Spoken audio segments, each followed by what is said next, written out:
بسم اللہ الرحمن الرحیم۔ صدقہ پہلے خالق کے ہاتھ میں جاتا ہے اور پھر اس کے ہاتھ میں جاتا ہے جس کو ہم صدقہ دے رہے ہیں۔ مولا امام سجاد بادشاہ اگر کسی کو صدقہ دیتے تھے تو مولا سب سے پہلے دینے والے کا ہاتھ چومتے تھے۔ لوگوں نے پوچھا آقا آپ ہاتھ کیوں چومتے ہیں؟ تو مولا نے فرمایا ہے کہ صدقے کو آپ کا جو ہاتھ ہے وہ نیچے ہونا چاہیے، کیونکہ آپ خالق کو دے رہے ہیں تو اوپر خالق کا ہاتھ ہونا چاہیے۔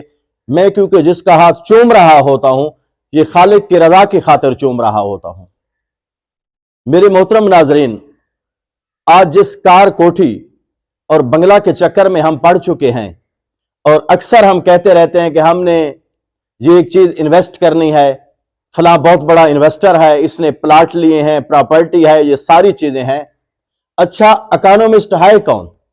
اچھا انویسٹر وہ ہے جو صدقات کے ذریعے خالق کے ساتھ تجارت کرتا ہے۔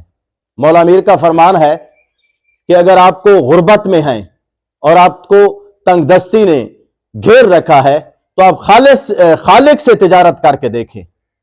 اچھا جو انویسٹر ہے، اور واپسی کتنی ہوتی ہے؟ تاریخ بتاتی ہے کہ 70 گنا خالق آپ کو واپس کرتا ہے۔ یہ اتنے تو بینک والے بھی نہیں دیتے۔ یہ شرح سود یا جس کو انٹرسٹ یا جو نام بھی دے دیں، ہم کہتے ہیں یہ انویسٹر ہے، اس کو جائز جیسے بھی کر دیں، مگر کیا ہے؟ ہم میں توکل نہیں ہے۔ اب صدقہ ہے کیا چیز؟ کہ صدقہ بیماریوں کو دور کرتا ہے۔ اب صدقہ کیا ہے؟ موت کو دور کرتا ہے۔ اگر جو صدقہ دیتا ہے پتہ نہیں چلتا ہمیں، کیونکہ ہم دنیا کی رنگینیوں میں اتنے گم ہو چکے ہیں کہ ایک بچہ ہے وہ جا رہا ہے اور بچہ گرا ہے، اس کو چوٹ نہیں لگی، میں جا رہا ہوں، آپ جا رہے ہیں، کوئی ایسا حادثہ ہوتا ہے ہم بچ جاتے ہیں اور ہم کہتے ہیں کہ قدرت نے ہمیں محفوظ رکھا ہے، پیچھے کوئی نہ کوئی ہاتھ ہوتا ہے۔ اب صدقہ یہ نہیں ہے کہ ہم جو صدقہ ہے وہ صرف پیسے کا دیں، مال کا صدقہ دیں، کسی کو اچھا مشورہ دیں تو وہ بھی صدقہ ہے۔ مولا نے فرمایا ہے کہ مشورہ جو ہے وہ امانت ہے، اس میں خیانت نہ کرو۔ کسی کو مسکرا کے ملنا یہ بھی صدقہ ہے۔ کسی کی رہنمائی کرنا، آپ کسی کو کوئی کام بتاتے ہیں، ایک کنیکشن مل جاتا ہے، اس کا کام ہو جاتا ہے، یہ بھی صدقہ ہے۔ اسی لیے تو حکم ہے کہ آپ کے پاس کوئی بھی سائل آتا ہے سوال کے لیے، چاہے مال کا سوال ہو یا مشورے کا ہو، تو اس کو کبھی بھی آپ خالی نہ لوٹائیں۔ کیوں نہ لوٹائیں؟ کہ وہ جو ہے وہ خالق کی طرف سے آپ کے لیے آیا ہے۔ اب کیا ہے؟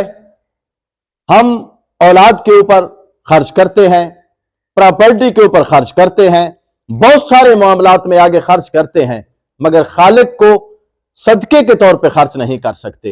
ایک واقعہ میرے ذہن میں آ رہا ہے کہ مسجد نبوی میں صحابہ کرام تشریف فرما تھے اور ایک سائل نے آواز دی کہ اے اللہ کے رسول، میں بھوکا ہوں، مجھے کھانا چاہیے، میں مسافر ہوں، مجھے زاد راہ چاہیے۔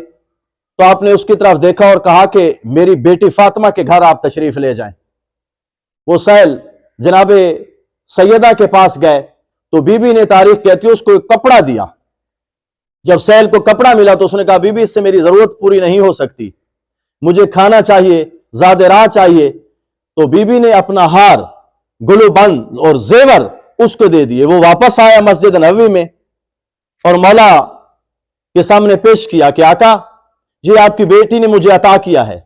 جب وہ سارے جو زیورات تھے اس کو حضرت عمار یاسر رضی اللہ تعالی عنہ نے دیکھا تو محبت کی وجہ سے کہ یہ جو گلو بند ہے یہ بی بی کا ہے، تو اس نے کہا کہ آقا اگر اس سے میں خرید لوں اور یہ مجھے دے دے اور اس کی جو ضرورتیں ہیں میں وہ پوری کر دوں، تو آپ صلی اللہ علیہ وسلم نے اجازت دی۔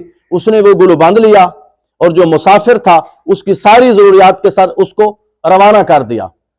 اب کیا محبت تھی کہ جناب ہمارے یاسر کو پتا تھا کہ رسول کی بیٹی کا یہ ہار ہے، کسی عام ہاتھ میں نہیں جانا چاہیے، تو اس نے گھر جا کے اپنے غلام کو کہا کہ آپ رسول خدا کی خدمت میں جائیں اور یہ ہار واپس کر دیں کہ مجھ سے یہ برداشت نہیں ہوا کہ یہ ہار کسی بازار میں فروخت ہو، کیونکہ یہ آپ کی بیٹی کے گلے میں ہے۔ کمال محبت تھی۔ وہ غلام آیا اور آپ نے کہا کہ آپ جب گلو بند اس کو دے دیں بی بی کو تو کیا کریں؟ آپ بھی آزاد ہیں۔ مسکرا کے آیا، بی بی کو ہار ملا اور غلام نے